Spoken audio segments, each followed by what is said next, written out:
Hello everyone, my name is गुरु टेहंगुरी और मैं हाजिर हो गया हूँ geography class 12 book fundamentals of human geography के चैप्टर ट्रांसपोर्ट एंड कम्युनिकेशन की फंसना पक्का है वीडियो के साथ।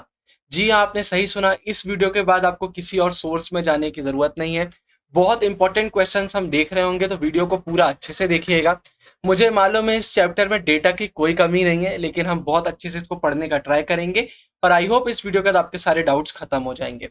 वीडियो स्टार्ट करूं उससे पहले कुछ इंपॉर्टेंट बातें मुझे आपको बताना है और वीडियो के आखिरी में भी इस चैप्टर रिलेटेड कुछ इंपॉर्टेंट बातें मैं आपको बता रहा हूँ। तो भाई वो इंपॉर्टेंट बात यह है कि अगर इस चैप्टर की हम बात करते हैं तो उसमें डेटा की कोई कमी नहीं है। जैसे जैसे आप इस चैप्टर को पढ़ेंगे आपको मालूम आएगा, बहुत सारे नेम्स इसमें आएंगे, कुछ डेट्स इसमें आएंगी जो आपको बनना चाहिए। तो सबसे पहले मैं आपसे बोलना चाहूंगा भाई, डिस्क्रिप्शन में आपको हमारे नोट्स का लिंक मिलेगा। आप टेलीग्राम भी ज्वाइन कर सकते हैं, वहां आपको हमारे नोट्स मिल जाएंगे। सबसे पहले आप इस चैप्टर के नोट्स रीड करिए। एक रिवीजन होना बहुत जरूरी है क्योंकि चैप्टर बड़ा भी है और डेटा भी बहुत ज्यादा है। जब आपका रिवीजन हो जाता है उसके बाद आप ये सीरीज की वीडियो देखिए, फंसना पक्का है, क्योंकि फिर आपको समझ में आ रहा होगा, नहीं तो आप कंफ्यूज हो जाएंगे, इतना सारा डेटा बीच में आ जाता है। इसी के साथ इस वीडियो को चालू करते हैं। जो जो मेन टॉपिक्स है वो मैंने इसमें कवर करे हैं। तो पहला हमारा क्वेश्चन निकल कर आता है, what do you mean by transport and what are its benefits. बीच में इंपॉर्टेंट बातें मैं आपको बताऊंगा, जैसे जैसे क्वेश्चन आएंगे तो मेरी बातों को अच्छे से सुनिएगा। तो पहला क्वेश्चन ट्रांसपोर्ट रिलेटेड है और उसके बेनिफिट्स रिलेटेड है। तो देखिए भाई, अगर हम ट्रांसपोर्ट की बात करते हैं ना, तो एक ऐसी सर्विस आप बोल दीजिए, ऐसी फैसिलिटी बोल दीजिए जिसका काम होता है लोगों को और गुड्स को कैरी करना एक जगह से दूसरी जगह। अब वो चाहे ह्यूमंस लेकर जा रहे हो, एनिमल्स लेकर जा रहे हो, या किसी और गाड़ी से हम ले जा रहे हो, इन सब चीजों को भाई हम बोलते हैं ट्रांसपोर्ट। मतलब एक जगह से सामान को या लोगों को मूव किया जा रहा है, उनको कैरी किया जा रहा है।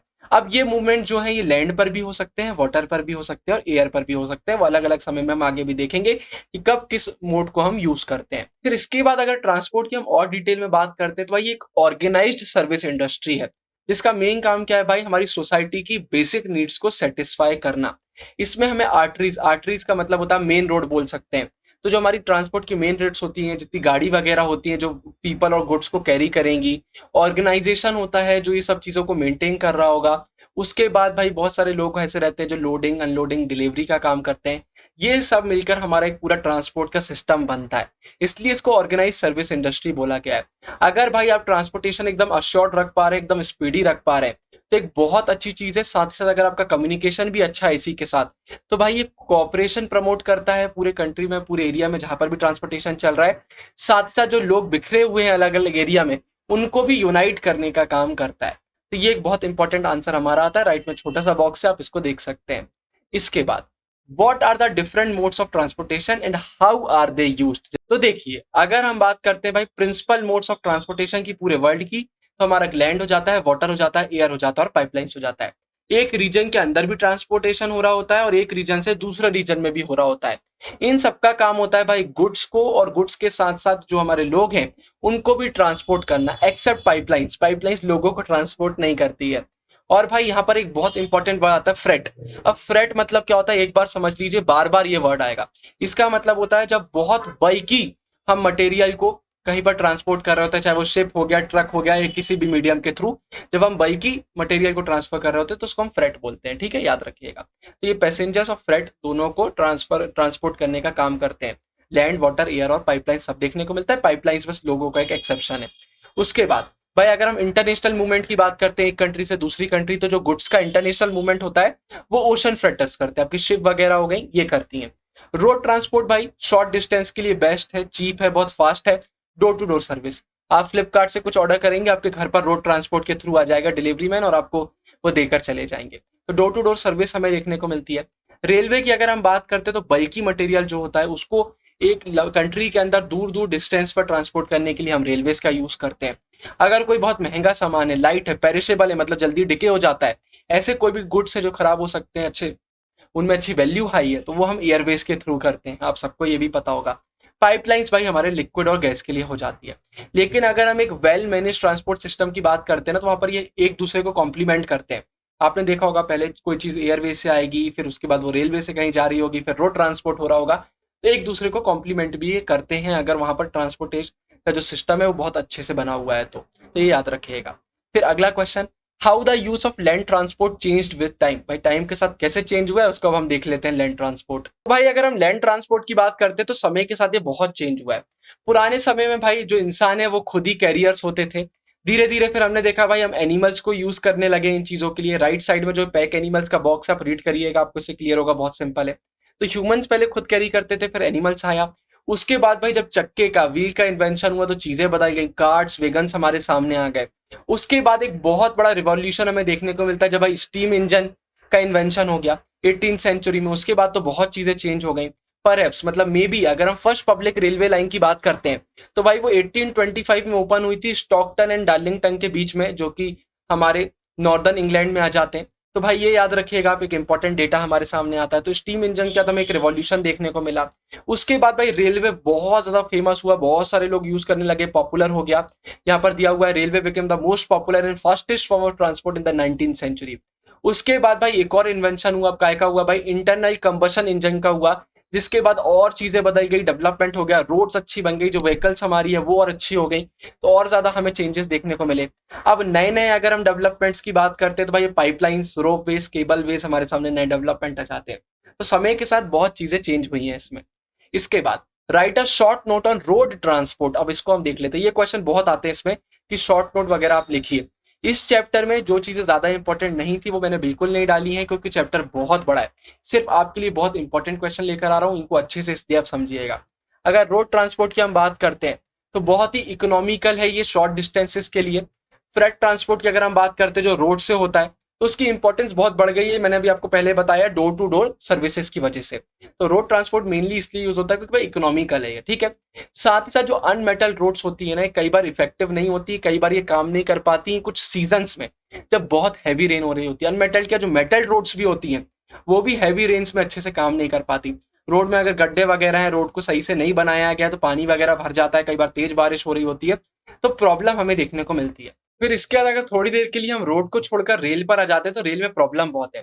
पहली भाई, जहां पर भी रेल की पटरियां रहेंगी वहां पर ही हमें एक रेल देखने को मिलेगी, तो मतलब पूरा डोर टू डोर सर्विस तो इससे पॉसिबल नहीं है। साथ ही साथ माइलेज का इशू भी आ जाता है, जिस कारण हमें ये देखने को मिलता है कि बड़ी बड़ी कंट्री को हमारा रेलवे अकेला सर्व नहीं कर सकता। इसलिए भाई रोड्स का एक बहुत इंपॉर्टेंट रोल आ जाता है भाई हमारे एक नेशन में। ये ट्रेड एंड कॉमर्स को भी बहुत सपोर्ट करते हैं, साथ साथ टूरिज्म को भी रोड बहुत प्रमोट करता है। इसलिए रोड का भाई एक अलग वैल्यू हमें देखने को मिलता है। लेकिन अनफॉर्चुनेटली अगर हम वर्ल्ड के रोड सिस्टम की बात करते हैं तो इतना डेवलप्ड वो हमें देखने को नहीं मिलता है।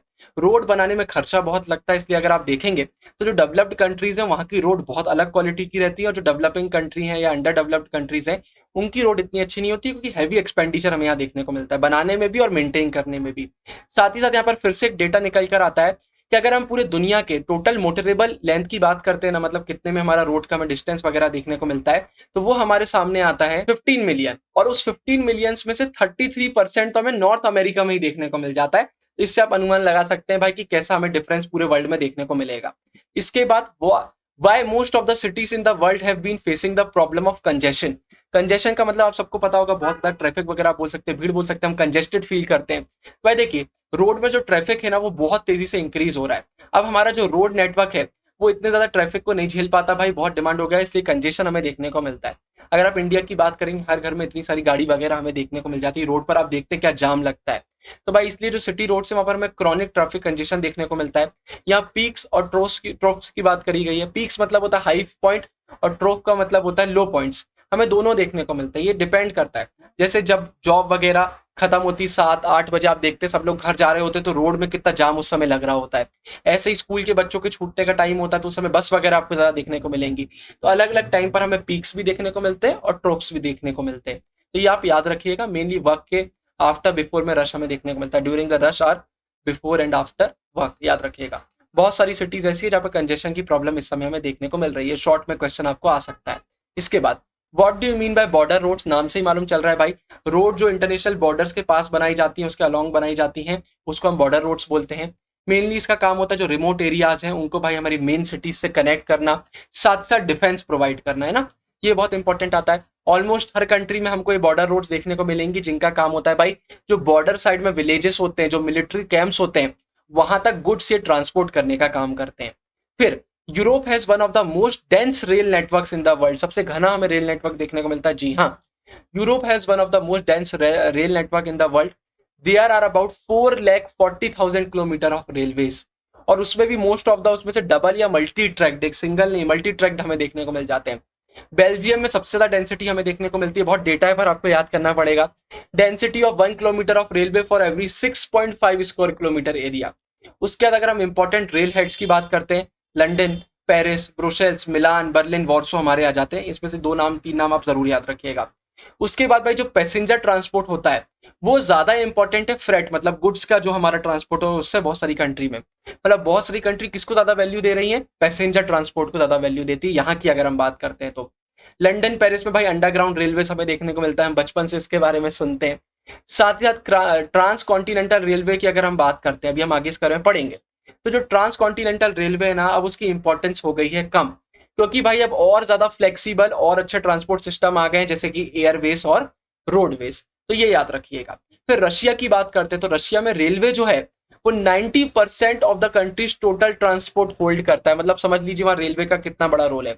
बहुत ही डेंस नेटवर्क हमें वहां पर देखने को मिल जाता है।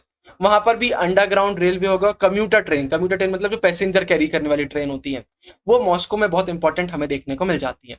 ट्रांस साइबेरियन रेलवे हो गया, ओरिएंट एक्सप्रेस हो गया, ये हमारे इंपॉर्टेंट एग्जाम्पल यहाँ के रेलवे के आ जाते हैं यूरोप के।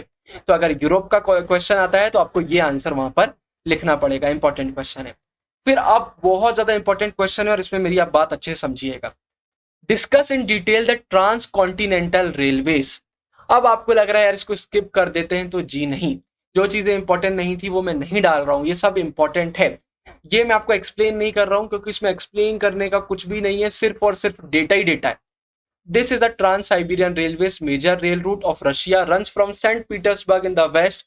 मतलब नाम नाम नाम आगे दिए हुए हैं, आप पूरा इसको कहीं से ही पढ़ लेंगे, डेटा ही डेटा है। तो आपको वीडियो को पॉज करके इसको एक बार रीड करना पड़ेगा। ट्रांस साइबेरियन रेलवे तो बहुत अच्छे से कर लीजिएगा। उसके बाद मैं तो बोलूंगा बाकी भी करिए, ओरिएंट एक्सप्रेस भी करिए। आप कम से कम 3 के बारे में तो बहुत अच्छे से नॉलेज रखिएगा, बाकी मैं बोलूंगा रीड सारे एक बार करिए, बहुत इंपॉर्टेंट है इसलिए मैंने डाला है, इसको स्किप मत करिएगा।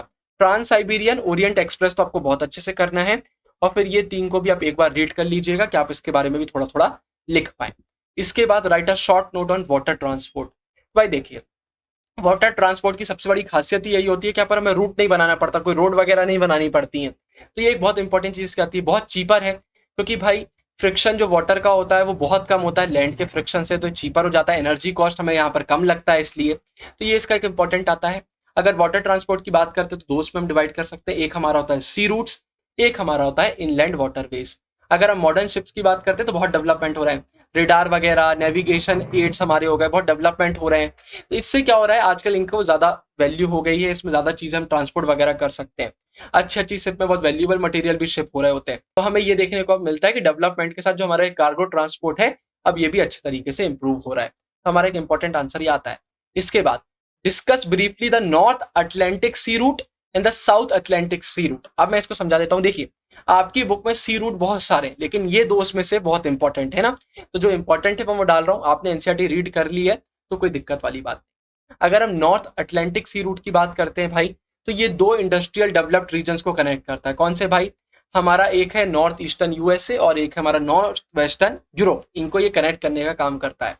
ये 1/4 ऑफ वर्ल्ड ट्रेड के, फॉरेन ट्रेड के लिए अकाउंट करता है। सोच लीजिए, वर्ल्ड फॉरेन जो ट्रेड है उसका 1/4 हमें यहाँ देखने को मिलता है, तो आप समझ लीजिए इसकी वैल्यू कितनी है। साथ ही साथ ये बहुत ही बिजिएस्ट रूट है, it is the busiest route in the world, ये एक इंपॉर्टेंट लाइन है, आप लिखेंगे अच्छा इंप्रेशन पड़ेगा। अगर हम इसके दूसरे नाम की बात करते हैं, इसको बिग ट्रंक रूट भी कहा जाता है। बहुत ही एडवांस लेवल का ये हमें देखने को मिलता है ना। इसका साउथ अटलांटिक सी रूट की अगर हम बात करते हैं तो ये west European and west African country को किससे लिंक करता है, ब्राजील, अर्जेंटीना, उरुग्वे हो गया जो साउथ अमेरिका में, इनसे कनेक्ट करता है। यहाँ पर बहुत लिमिटेड डेवलपमेंट और लिमिटेड पॉपुलेशन हमें देखने को मिलती है साउथ अमेरिका और अफ्रीका में, हम सबको पता है, इसलिए इस रूट पर ट्रैफिक भी कम रहता है। अब ये क्वेश्चन भी कई बार बन जाता है कि जो सी रूट है भाई रियो डी जेनेरियो और केप टाउन के बीच में, वो बहुत कम क्यों है, ये क्वेश्चन आ जाता है कि वहां पर जो ट्रैफिक है वो बहुत कम क्यों है। तो आपको यही सब लिखना पड़ेगा कि ये रीजन है जिसके कारण वहां पर हमें ट्रैफिक इतना लिटिल देखने को मिलता है। इंपॉर्टेंट क्वेश्चन था ये, याद रखिएगा। फिर इसके बाद अगला क्वेश्चन आता है, what do you mean bye coastal shipping. तो देखिए भाई, ओशन रूट्स की अगर हम बात करते हैं तो डिफरेंट कंट्रीज को कनेक्ट करते हैं। अगर हम कोस्टल शिपिंग किसके अलावा अगर बात करते हैं तो एक बहुत ही कन्वीनियंट मोड है ट्रांसपोर्टेशन का कोस्ट लाइन्स में। तो लंबी लंबी कोस्ट लाइन होती है, एग्जाम्पल में आप यूएसए, चाइना, इंडिया का एग्जाम्पल ले सकते हैं, उन्हीं के लिए बहुत कन्वीनियंट मोड हमें देखने को ये मिल जाता है। यहाँ शेंज़ेन स्टेट जो कि यूरोप में है उसका एग्जांपल दिया हुआ है कि बहुत सूटेबली है कोस्टल शिपिंग के लिए, क्योंकि एक मेंबर कोस्ट से दूसरी मेंबर कोस्ट को कनेक्ट कर देते हैं। कोस्ट को कनेक्ट करते हैं तो भाई अच्छा ट्रांसपोर्टेशन हमें देखने को मिल जाता है। और अगर भाई हम कोस्टल शिपिंग को अच्छे से डेवलप कर पाते हैं तो जो लैंड रूट्स में कंजेशन हमें देखने को मिलता है ना, वो बहुत हद में कम हो जाएगा। तो ये इसलिए हमारे लिए एक इंपॉर्टेंट हो जाता है। ये भी आएगा तो शॉर्ट में ही आएगा। इसके बाद अब बहुत इंपॉर्टेंट एक है भाई हमारा सुएज कैनाल और एक है हमारा पनामा कैनाल्स। तो ये दोनों के बारे में बोला गया कि बहुत इंपॉर्टेंट है। Two vital manmade navigation canals हैं और वाटरवेज हैं which serve as gateways of commerce for both eastern and western world. इसको इलेबोरेट करिए, इस लाइन को इलेबोरेट करना है हमको भाई, तो हम कर लेते हैं। बहुत इंपॉर्टेंट है, पनामा कैनाल्स और सुएज कैनाल दोनों बहुत इंपॉर्टेंट है, इसको अच्छे से देखिएगा, है ना। सबसे पहले सुएज देखते हैं। तो भाई जो सुएज कैनाल है हमारा, ये मेडिटेरियन सी को रेड सी से कनेक्ट करता है। 1869 में इसको कंस्ट्रक्ट किया गया था इजिप्ट में, बिटवीन पोर्ट सैड इन नॉर्थ टू पोर्ट सुएज इन साउथ। याद रखिएगा, थोड़ा डेटा फिर आ रहा है। अब क्यों इंपॉर्टेंट है भाई ये कैनाल, अब उसके बारे में हम बात कर लेते हैं। जब से ये कैनाल बना है ना, तो जो सी डिस्टेंस है यूरोप और एशिया के बीच में वो रिड्यूस हो गया है, जिसके कारण हमें ट्रेड में एकदम तेजी से ग्रोथ देखने को मिल रही है। साथ ही साथ भाई जो अफ्रीकन नेशंस हैं, जो यूरोप के नेशन है, उनकी इकोनॉमीज को ग्रो करने में ये बहुत मदद करता है, क्योंकि भाई इसके कारण डेवलपमेंट वगैरह हमें देखने को मिल रहा है। एसेंशियल गुड्स यहाँ से ट्रांसपोर्ट हो पाते हैं। इसने बहुत सारी एम्प्लॉयमेंट को भी जनरेट किया, एम्प्लॉयमेंट अपॉर्चुनिटीज हमें इसके कारण देखने को मिल रही हैं। जहां पर भी डेवलपमेंट होगा वहां अपॉर्चुनिटीज तो आएंगी ही एम्प्लॉयमेंट की, यह हमें देखने को मिलता है। साथ ही साथ भाई रेलवे लाइंस भी कंस्ट्रक्ट करी गई हैं, जिससे भाई इंटीरियर रीजन में भी इसका जो ट्रेड वगैरह है, इंप्रूव ट्रेड है, उसको इंप्रूव किया जा सके। सुएज कैनाल ने गुड वगैरह का सप्लाई तो बढ़ा दिया है, अब इंटीरियर पार्ट में भी इसी की मदद से अगर रेलवे लाइन हम बना देते हैं तो ट्रेड वगैरह वहां पर भी इंक्रीज हो जाएगा। इसलिए रेलवे लाइन का पॉइंट लिखिएगा। इसके बाद पनामा कैनाल की बात करते हैं, तो भाई अटलांटिक ओशन को जो ईस्ट में है उसको ज्वाइन करता है पैसिफिक ओशन से, जो कि वेस्ट में है। अब ये क्यों इंपॉर्टेंट है भाई, ये नॉर्थ अमेरिका और जो लैटिन अमेरिका है, दोनों की इकोनॉमीज के लिए बहुत इंपॉर्टेंट है। भाई ट्रेड वगैरह जहां भी होता है वहां इकोनॉमी तो इंक्रीज होती है, ये तो आप सबको बचपन से पढ़ रहे हैं, हमको पता, तो ये आता है। उसके बाद भाई अगर हम यूरोपियन कंट्री की बात करते हैं, तो ये पनामा कैनाल को यूज करते हैं अपने प्रोडक्ट को सप्लाई करने के लिए लैटिन अमेरिका कंट्रीज में, तो उससे इनको भी प्रॉफिट होता है और वहां के लोगों को गुड्स वगैरह मिल जाते हैं। इसके बाद ईस्टर्न और वेस्टर्न कोस्ट है जो यूएसए के, उनका डिस्टेंस इसकी वजह से बहुत कम हो गया है। यूएसए की इकोनॉमी को बहुत बूस्ट मिला है और वर्ल्ड ट्रेड भी इंक्रीज हो गया है। और इसके बाद जो हमारा वेस्टर्न यूरोप है, अमेरिका है, उनका डिस्टेंस भी कम हो गया, ट्रेड इंप्रूव हुई है, रिलेशन इंप्रूव हुए हैं। वर्ल्ड ट्रेड अब थोड़ी इसके कारण आसान होती हुई हमें दिख रही है। इसके बाद right a short note on inland waterways. अब इसको हम देख लेते हैं। देखिए रिवर्स हो गए, कैनाल्स हो गए, लेक्स हो गए, कोस्टल एरियाज हो गए, ये बहुत इंपॉर्टेंट वाटरवेज रहे हैं हमारे बहुत पुराने समय से, है ना, बहुत इंपॉर्टेंट है। बोट्स हो गए, स्टीमर्स हो गए, इनको यूज किया जाता है भाई कार्गो और पैसेंजर को ट्रांसपोर्ट करने के लिए। जब से डेवलपमेंट हमें देखने को मिला है ना इनलैंड वाटरवेज का, बहुत चीजें सही हो गई हैं। अब ये जो डेवलपमेंट है बहुत सारी चीजों पर डिपेंड करता है। नेविगेबिलिटी मतलब कुल मिला के भाई आप वहां पर सेल कर सकते हैं कि नहीं कर सकते हैं। तो देखते हैं कि भाई जो भी एरिया है वहां का विड्थ कितना है, डेप्थ कितना है, वाटर फ्लो की कंटिन्यूटी की बात करी जाती है, वाटर फ्लो कैसा है, ट्रांसपोर्ट की टेक्नोलॉजी कैसी यूज हो रही है, बहुत सारी चीजों पर डिपेंड करता है। अगर हम रिवर्स की बात करते हैं तो भाई एक ही रास्ता बचता है, डेंस फॉरेस्ट, घने घने जंगलों में ट्रांसपोर्ट करने का, तो रिवर्स का यहाँ बहुत इंपॉर्टेंट रोल आ जाता है। बहुत हैवी कार्गो जैसे भाई हमारा कोल हो गया, सीमेंट हो गया, ये इसी से ट्रांसपोर्ट किया जाता है इनलैंड वाटरवेज से, तो इनलैंड वाटरवेज हमारे लिए बहुत इंपॉर्टेंट हो जाता है। हाँ माना कि बहुत सारी लिमिटेशंस हैं, लेकिन डेवलपमेंट जैसे जैसे हो रहा है तो हम रिवर्स वगैरह को भी मॉडिफाई कर रहे हैं। हम उसमें देखते हैं भाई फ्लो वगैरह का, देखते हैं डैम्स वगैरह बिल्ड करते हैं, यहाँ पर बैरेजेस की बात करी गई है, तो बहुत सारी चीजें हम करते हैं जिससे हम देख सकते हैं कि भाई जो ये ट्रांसपोर्टेशन है वो स्मूथली वर्क करता रहे। तो इसलिए हम ये बोल सकते हैं भाई कि जो हमारा इनलैंड वाटर्स वे है, समय के साथ इसकी इंपॉर्टेंस बढ़ने वाली है और ये बहुत हमारी मदद अभी भी कर ही रहा है। इसके बाद right a short note on Rhine waterways, बहुत इंपॉर्टेंट है। राइन वाटरवेज भी आपके चैप्टर में है, लेकिन मैं सिर्फ इंपॉर्टेंट आपके लिए लेकर आया हूँ, वो है भाई हमारा राइन वाटरवेज। तो भाई जो राइन है ये जर्मनी से नीदरलैंड की तरफ जाता है। इसको मैं एक्सप्लेन नहीं करूंगा क्योंकि इसमें सिर्फ डेटा है, आपको शॉर्ट में बता रहा हूँ। ये बहुत ही रिच कोल्ड फील्ड के थ्रू से जा रहा होता है। फिर कुछ नाम दिए हुए हैं, आप पढ़ लीजिएगा, पॉज करके, समझाने का कुछ इसमें है नहीं। अगर हम बात करते हैं इस वाटरवे का, तो वर्ल्ड में मोस्ट हेवीली यूज्ड ये वाटरवे है, आप याद रखिएगा। हर साल 20,000 ocean going ships and 2 lakh inland vessel exchange there cargos. तो आप समझ सकते हैं भाई कितने लोग इसका यूज कर रहे हैं, कितनी ज्यादा इंपॉर्टेंस इसकी है। उसके बाद अगर हम बात करते हैं किसको कनेक्ट करता है, तो भाई जो इंडस्ट्रियल एरियाज हैं, Switzerland, Germany, France, Belgium, Netherlands हो गए, इनको अटलांटिक सी रूट से कनेक्ट करता है। तो ये मैंने एकदम शॉर्ट में बता दिया, इसको आप पॉज करके पढ़िएगा क्योंकि इसमें डेटा है, लेकिन राइन फ्लोज बहुत इंपॉर्टेंट है, यार आप स्किप मत करिएगा। और जो छोटी छोटी चीजें उनको तो बहुत अच्छे से याद रखिएगा, जैसे कंट्री को नॉर्थ अटलांटिक सी रूट से वो कनेक्ट करता है, बहुत हैवीली यूज्ड है, रिच कोल फील्ड के बारे में यहाँ दिया हुआ है। तो ये कुछ चीजें हैं जो आपको बनना चाहिए, है ना। इससे क्या होता है, एक अच्छा इंप्रेशन पड़ जाता है। फिर right a short note on air transport and mention its advantages. तो भाई फास्टेस्ट मीन्स ऑफ ट्रांसपोर्टेशन है, लेकिन बहुत कॉस्टली है, इसलिए लोग इसको सिर्फ लॉन्ग डिस्टेंस ट्रेवल के लिए ही प्रेफर करते हैं। बहुत इंपॉर्टेंट जो कार्गो होता है भाई, वो इससे पूरी दुनिया में बहुत आसानी से हम इधर उधर भेज सकते हैं। और ऐसी ऐसी जगह भाई हमारा एयरवेज चला जाता है जिनको इनएक्सेसिबल एरियाज बोला जाता है, जहाँ सारे ट्रांसपोर्ट नहीं जा सकते। तो कहीं ना कहीं रिवॉल्यूशन लेकर आया है। साथ ही साथ भाई जो हिली रीजन रहते हैं हमारे हिमालय वगैरह की अगर हम बात कर लेते हैं, तो लैंडस्लाइड्स बहुत होती हैं, बहुत प्रॉब्लम यहाँ होती है, स्नोफॉल वगैरह होता है, तो यहाँ पर इतना आसानी से ट्रांसपोर्टेशन नहीं हो पाता है। तो यहाँ पर एयर ट्रेवल जो है बहुत एक इंपॉर्टेंट रोल प्ले करता है। साथ ही साथ भाई स्ट्रेटेजिक इंपॉर्टेंस भी इसका है। आपने पॉलिटिकल साइंस में हमने यूएस वगैरह का पढ़ा है। यूएस हो गया, ब्रिटिश फोर्सेस ने जो इराक में एयर स्ट्राइक करी थी, वो सीधा सीधा एग्जाम्पल है कि भाई स्ट्रेटेजिक इंपॉर्टेंस भी एयरबेस की हमें देखने को मिल जाती है। बहुत तेजी से आगे बढ़ रहा है, लेकिन इसमें यह है कि भाई इसके मैन्युफैक्चरिंग में भी बहुत कॉस्ट जाता है। साथ ही साथ आपको एयरपोर्ट्स वगैरह बनाना पड़ेंगी, बहुत फैसिलिटी देना पड़ता है। तो छोटे छोटे एरिया में इसको नहीं किया जा सकता, वहीं किया जा सकता है जहां पर क्राउड बहुत ज्यादा है और खर्चा वगैरह निकल सके, साथ ही साथ इतना वहाँ एक्सपेंस जो है इसका वो वर्थ इट भी रहे, कि भाई हमने इतना खर्चा किया तो वर्थ इट भी रहे। तो हर जगह ये नहीं हो पाता है, क्योंकि इसका थोड़ा सा खर्चा ज्यादा है। मैन्युफैक्चरिंग पूरा आप देख लेंगे, इसको बहुत चीजें होती है ना। The manufacturing of aircrafts and the operation require elaborate infrastructure like hangars, landing, fuelling, maintenance facility, बहुत चीजें लगती हैं। अगर हम प्रेजेंट की बात करते हैं, दुनिया में कोई ऐसी जगह नहीं है जहां पर हमें पहुंचने में 35 आवर्स से ज्यादा लगे। तो आप समझ लीजिए हम कितने फास्ट हो चुके हैं आज के समय में। ये सब भाई एयरप्लेन्स के कारण ही पॉसिबल हो पाया है। अगर आज की हम बात करते हैं तो मोर देन 250 कमर्शियल एयरलाइंस हैं जो अपनी सर्विसेज पूरे वर्ल्ड में अलग अलग हिस्सों में प्रोवाइड कर रही हैं। इसके बाद वाई पाइपलाइंस आर यूज्ड। तो देखिए अगर हम पाइपलाइंस की बात करते हैं तो मेनली इनको लिक्विड गैस को ट्रांसपोर्ट, जैसे पेट्रोलियम, वाटर हो गया, नेचुरल गैस हो गया, कोई भी जिसमें दिक्कत ना है फ्लो में, उसके लिए हम भाई पाइपलाइंस को यूज करते हैं। वाटर पाइपलाइन की तो हम इंडिया वाले सब जानते हैं, हमारे घर में सब पाइपलाइन से ही पानी वगैरह आता है। बहुत ऐसे एरिया है जहाँ पर कुकिंग गैस हमारा एलपीजी हो गया, इसको भी पाइपलाइन के थ्रू ही वो किया जाता है, ट्रांसफर किया जाता है। कई जगह पर लिक्विडिफाइड कोल भी ट्रांसपोर्ट किया जाता है पाइपलाइन के थ्रू। अगर हम न्यूजीलैंड की बात करते हैं, तो यहाँ जो मिल्क है उसको कैसे सप्लाई करते हैं, पाइपलाइन के थ्रू ही करते हैं। फार्म से फैक्ट्री में वो जा रहा होता है।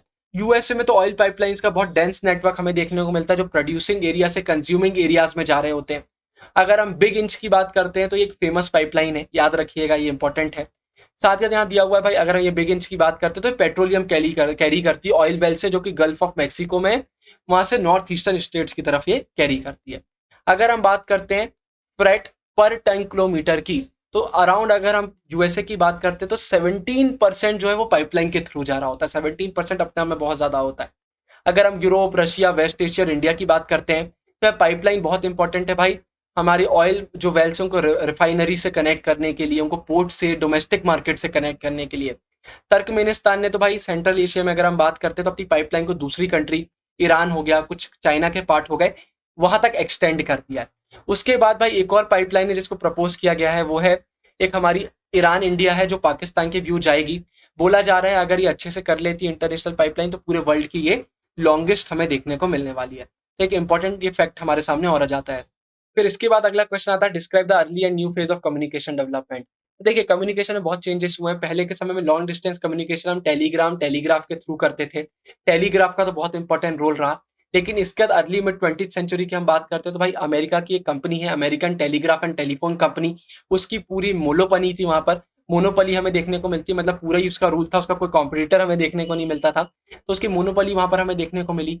जो फर्म्स वगैरह रहती थी उस समय की, वो क्या करती थी भाई, जो सिटी रहती थी मेन में, उनको हेडक्वार्टर बनाती थी और बाकी स्मॉलर टाउन्स पर अपने ब्रांच ऑफिसेस बनाती थी। तो पहले कम्युनिकेशन थोड़ा कॉम्प्लिकेटेड हमें देखने को मिलता था, लेकिन आज के समय में भाई टेलीफोन बहुत कॉमनली यूज होता है। डेवलपिंग कंट्रीज में तो भाई अब सेलफोन्स आ गया है, जो तो सैटेलाइट से चलता है, कोई केबल वगैरह की जरूरत नहीं है। तो अब पूरी चीजें ही चेंज हो गई भाई। डेवलपमेंट आसमान में बिल्कुल बढ़ता चला जा रहा है तेजी से। और आजकल आपने ऑप्टिक फाइबर केबल्स भी सुना होगा। अगर आपका वाईफाई लगा है तो आपके घर में भी आए होंगे, बोला होगा कि भाई जो पुराना राउटर है उसको निकालेंगे, क्योंकि उसमें कॉपर केबल लगी हुई है, अब उसको चेंज कर हम फाइबर वाली केबल लगाएंगे। तो समय के साथ चेंज आया है। जो ये OFC मतलब ऑप्टिक फाइबर केबल्स है, ये बहुत तेजी से बहुत बड़ा बड़ा डेटा क्वांटिटी में ट्रांसफर कर देती है, और कोई भी रिस्क नहीं है, सिक्योरिटी है और एरर फ्री रहता है। इसलिए इनको आज के समय में यूज किया जा रहा है। इसके बाद भाई इंटरनेट आ गया है, तो अब इंटरनेट का तो चीजें पूरी तरीके से चेंज हो गई 1990s के बाद। अब तो जो है भाई इंटरनेट है, इंटरनेट के सिवा अब तो दुनिया में कुछ दिखता ही नहीं है। इंटरनेट ने सारी चीजों को आसान बना दिया है, कम्युनिकेशन अब बहुत स्मूथ हो गया है। तो ये हमें कम्युनिकेशन का देखने को मिलता है। Right a short note on satellite communication and satellite development in India. देखिए भाई, अगर आज के समय की बात करते हैं तो जो इंटरनेट है वो लार्जेस्ट इलेक्ट्रॉनिक नेटवर्क है, जो कि प्लेनेट में कम से कम इसमें दिया हुआ है 1000 मिलियन लोगों को कनेक्ट कर रहा है 100 से ज्यादा अलग अलग कंट्रीज में। ये कम्युनिकेशन की अगर हम बात करते हैं ना, जो सैटेलाइट के थ्रू इमर्ज हुआ है, तो इसमें बहुत बड़ा योगदान जाता है यूएसए और उस समय के यूएसएसआर को, जो स्पेस रिसर्च में लगे हुए थे। तो उनने जब स्पेस की रिसर्च वगैरह करी ना 1970s के बाद, तो हमें कम्युनिकेशन में डेवलपमेंट देखने को मिला। अब तो सैटेलाइट के थ्रू बहुत सारी चीजें आसान हो गई हैं। आप पूरे अर्थ में किसी भी कोने में कनेक्ट हो सकते हैं सैटेलाइट के थ्रू। आप यहाँ से बैठ के अमेरिका में कॉल कर सकते हैं, कोई भी प्रॉब्लम नहीं है। और सबसे बड़ी खासियत है कि आप डिस्टेंस से फर्क नहीं पड़ता। मतलब एग्जाम्पल ये है कि मैं आपको बोलूंगा यार यहाँ से 1 किलोमीटर ऑटो में जाना है, वो कम रुपए लेगा, लेकिन ऑटो में आप 10 किलोमीटर जाएंगे, ज्यादा टाइम लगेगा। लेकिन यहाँ से मैं अपने ही स्टेट में कॉल करूं, किसी और स्टेट में कॉल करूं, इनफैक्ट किसी और कंट्री में कॉल करूं, क्या अंतर आएगा? आप यहाँ से मैं आपकी स्टेट में कॉल करूं, किसी और की स्टेट में कॉल करूं, मेरे पैसे उतने ही लगने हैं, कोई प्रॉब्लम नहीं है। और अब इंडिया की बात करते हैं, तो ये एग्जाम में मत लिखिएगा, लेकिन मैं बता रहा हूँ क्योंकि वर्ल्ड वाला चैप्टर है। इंडिया की अगर हम बात करते हैं तो अब तो जियो ने तो और चीजें चेंज कर दी हैं। तो यही है भाई, इसने बहुत सारी चीजें अब हमारे सामने चेंज करके रख दी हैं। उसके बाद India has also made great strides in satellite development. अब ये देख लेते हैं, तो या फिर डेटा आता है, इसको आप देख लिएगा। आर्यभट्ट कब लॉन्च हुआ, भास्कर 1 कब लॉन्च हुआ, रोहिणी कब लॉन्च हुआ, ये पूरा दिया हुआ है। बहुत इंपॉर्टेंट ये अब इंडिया की बात नीचे हम कर रहे हैं, तो ये आ जाता है। तो याद रखिए भाई, इंटरनेट ने चीजों को एकदम तरीके से चेंज कर दिया है। इसके बाद right a short note on cyber space internet. तो देखिए भाई, साइबर स्पेस इंटरनेट की हम बात करते हैं तो भाई ये कुल मिला के ये है एक इलेक्ट्रॉनिक डिजिटल वर्ल्ड है, जहां पर अब हमें डेटा एक्सेस करने के लिए, कम्युनिकेट करने के लिए अलग अलग जगह से हम कम्युनिकेट कर सकते हैं, और हमें फिजिकल मूवमेंट की कोई जरूरत नहीं है। मैं यहाँ से बैठ के कहीं पर भी पूरे वर्ल्ड में कनेक्ट कर सकता हूँ। और ये वर्ल्ड वाइड वेब, हमें सबको पता है WWW के पूरे अंदर में आ जाता है इंटरनेट हमारा, ठीक है। लेकिन अगर हम आखिरी कुछ सालों की बात करते हैं ना, तो हमें देखने को मिल रहा है कि अब जो ये इंटरनेट के यूजर्स हैं, इनमें शिफ्ट आ गया है। यूएसए जैसी हमारी जो कंट्री है, यहाँ पर अब डिक्लाइन हमें देखने को मिल रहा है। There is a decline in percentage share in USA from 66 in 1995 to only 25% in 2005। तो यहाँ पर हमें क्वेश्चन आता है कि परसेंटेज में क्यों डिक्लाइन हुआ? क्योंकि भाई बाकी कंट्री अब यूज करने लगी है। USA, UK, Germany, Japan, China, India, यहाँ अब इंटरनेट हर जगह बहुत तेजी से फैल रहा है। ये मेजॉरिटी वर्ल्ड इंटरनेट यूजर्स हमें यहीं देखने को मिलते हैं। There were less than 50 million internet user in 1995, about 400 million in 2000 and over 2 billion users in 2010। 2 billion users 2010। तो आप समझ सकते हैं भाई इंटरनेट कितनी तेजी से बढ़ रहा है। बहुत नए नए लोग भाई साइबर स्पेस में जुड़ते जा रहे हैं, जिसके कारण डेवलपमेंट हो रहा है। E governance, e learning, e commerce, email, आप सबने देखा है इनमें कैसी ग्रोथ मिल रही है। तो कुल मिला के पूरा इंटरनेट को इसका क्रेडिट जाता है। लोग जुड़ते जाएंगे तो चीजें डेवलप होते जाएंगी। पहले प्लेस और टाइम का बहुत बड़ा एक ऑब्स्टिकल रहता था कि भाई अलग अलग जगह पर है, टाइम अलग अलग है, लेकिन इंटरनेट ने भाई इन सब चीजों को खत्म करते हुए अब लोगों को जोड़ने का काम किया है। तो कुल मिला के हम बोल सकते हैं कि एक पहले सोचा जाता था कि पूरा वर्ल्ड एक हो जाएगा, यूनाइटेड कम्युनिटी रहेगी इंटरनेट के थ्रू, अब हमें पॉसिबल दिख रहा है। जैसे दिया हुआ है, this communication system has made the concept of global village a reality. तो ये हमारा इस क्वेश्चन का आंसर आ जाता है। इसी के साथ ये चैप्टर हमारा खत्म होता है। ये जो सेल्फ असेसमेंट क्वेश्चन है, ये वो क्वेश्चन मैंने आपको डाले हैं जो इतने इंपॉर्टेंट नहीं है। बाकी जितने चैप्टर में सेल्फ असेसमेंट क्वेश्चन डाले गए हैं वो बहुत इंपॉर्टेंट है, लेकिन इस चैप्टर में जितने इंपॉर्टेंट टॉपिक है उनको मैंने कवर किया है। सिर्फ जो ऐसे क्वेश्चन है जो आने की चांसेस कम है, वो मैंने सेल्फ असेसमेंट में डाले, सिर्फ और सिर्फ इस चैप्टर में। तो इनको भी आप जरूर देख लीजिएगा। बाकी भाई आप सभी को आपके बोर्ड एग्जाम के लिए ऑल द बेस्ट। ऊपर फंसना पक्का सीरीज की पूरी प्लेलिस्ट डाल रहा हूँ। हमारा फंसना पक्का सीरीज कंप्लीट हो गया है। ये सीरीज पूरी देखिएगा, आप सभी के लिए बहुत इंपॉर्टेंट है। अभी के लिए साइनिंग ऑफ, गुरु टेंगुरिया, बाय बाय। फंसना पक्का है।